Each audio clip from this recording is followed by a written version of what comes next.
Most believers are confident that they are obedient to God. They pray, they read scripture, they listen to sermons, they agree with biblical teaching, and they try to live morally correct lives. Compared to the people around them, they feel spiritually aligned and safe. Their faith appears disciplined, reasonable, and sincere. There is nothing obviously broken on the surface. But obedience in the Bible was never defined by agreement, religious activity, or moral effort. Obedience was always revealed by response, by what happens when God's direction directly conflicts with personal comfort, personal plans, personal timing, and personal control.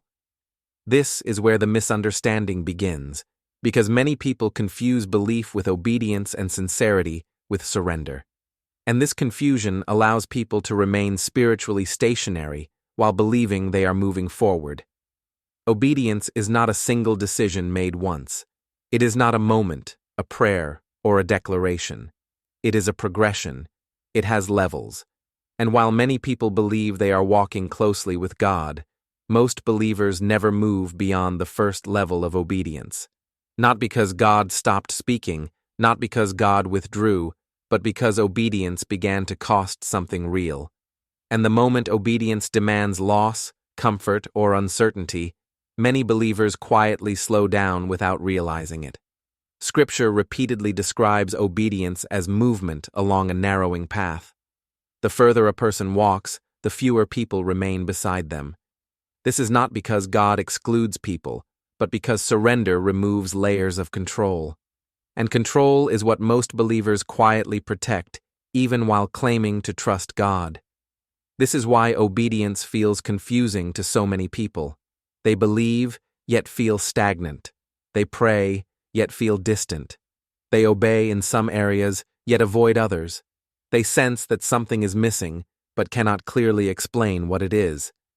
The reason is not mystery or lack of faith. It is progression that has stopped. The first level of obedience is obedience that costs nothing. This is where almost everyone begins, and where many people remain permanently. At this level, obedience happens only when it aligns with comfort, preference, and familiar structure. People obey God when obedience feels reasonable, when it fits neatly into their lifestyle, when it does not threaten identity, relationships, or long-term goals. They follow God when prayers are answered quickly. They trust God when life is stable. They worship when it feels encouraging. And because nothing in their life is truly disrupted, they assume obedience is taking place. At this level, obedience is selective. Certain instructions are embraced, while others are quietly ignored. Grace is welcomed, but correction is resisted. Blessing is desired, but authority is avoided. God is included in life, but he is not submitted to as Lord. He is treated as support rather than commander. And because life still looks spiritual on the surface, level 1 obedience feels sufficient. It feels like faith. It feels like devotion. It feels mature. But it has never been tested. Nothing valuable has been surrendered. Nothing central has been placed on the altar. God is present, but not in control. This is why Scripture shows large crowds following Jesus until his words became difficult. Agreement is easy. Admiration is easy. Participation is easy. But obedience becomes visible only when it interferes with comfort. When obedience threatens reputation, relationships, or control, many believers reinterpret God's voice. They delay action. They rationalize resistance. Or they convince themselves that obedience can wait for a more convenient moment. Level 1 obedience does not openly reject God. It simply keeps him at a safe distance while maintaining the appearance of faith. The second level of obedience begins when following God starts to interfere with comfort. This is where obedience becomes uncomfortable, but not yet unconditional. At this stage, God's direction collides with emotions, attachments, habits, ambitions, and relationships that carry real weight. Obedience here requires loss of familiarity, loss of approval, loss of identity tied to an old way of life. At this level, People still obey, but they struggle internally. They hesitate, they question, they delay, they obey partially while negotiating internally. Level 2. Obedience is marked by tension. People feel conviction, but resist change. They feel called, but remain cautious. They want God's will, but they also want reassurance that the outcome will be manageable. They obey outwardly while holding back inwardly. They comply, but they do not surrender. And because obedience at this level already feels heavy, many people stop progressing. They do not abandon faith. They simply settle. They remain spiritually active, but directionless. They are not openly disobedient, but they are no longer surrendered. Obedience becomes careful instead of complete. This is where many believers spend years of their lives, not moving backward, but not moving forward. Obedience has reached a boundary it refuses to cross. They still attend church. They still speak the language of faith.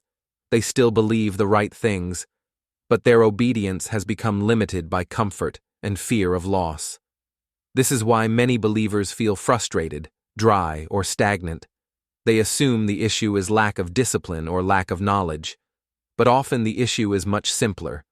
Obedience has stopped where control begins, and growth cannot continue beyond that point.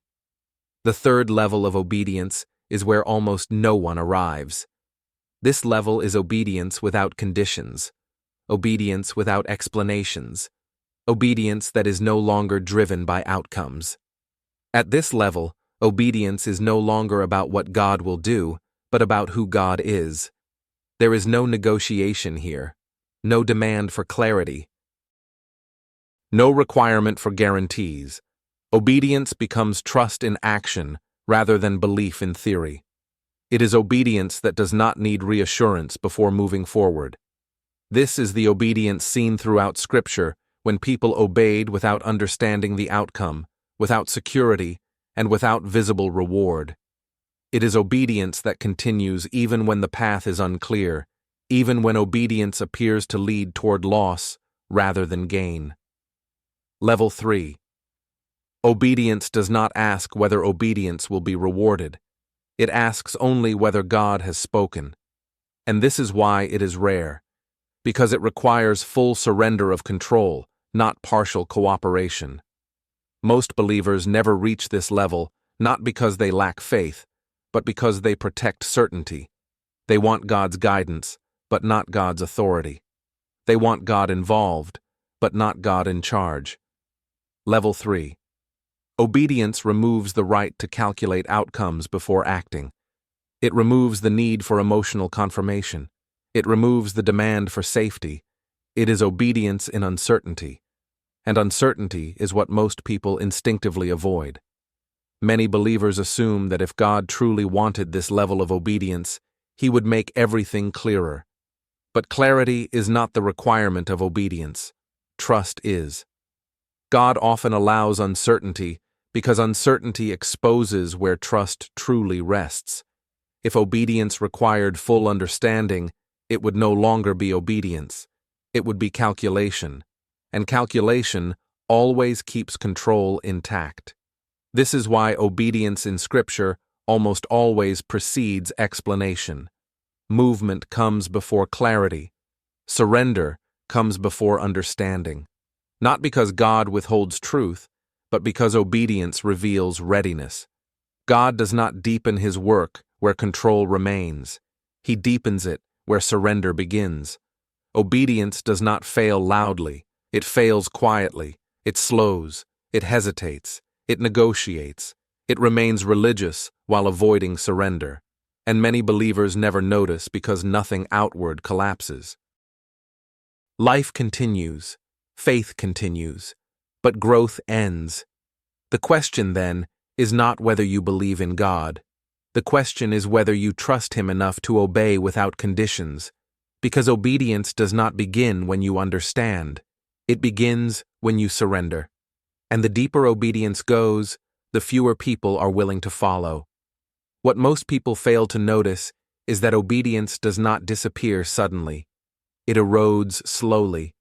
It weakens through small delays, small compromises, and small justifications that feel harmless at the time. No one wakes up and decides to stop obeying God. Instead, they decide to wait. They decide to reconsider.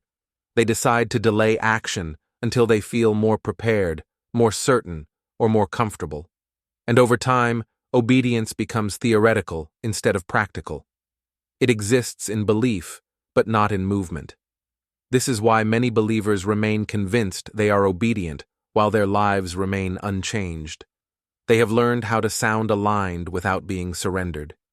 They have learned how to remain close to faith while keeping distance from authority. And this quiet distance is where obedience slowly dies. Not in rebellion, but in hesitation.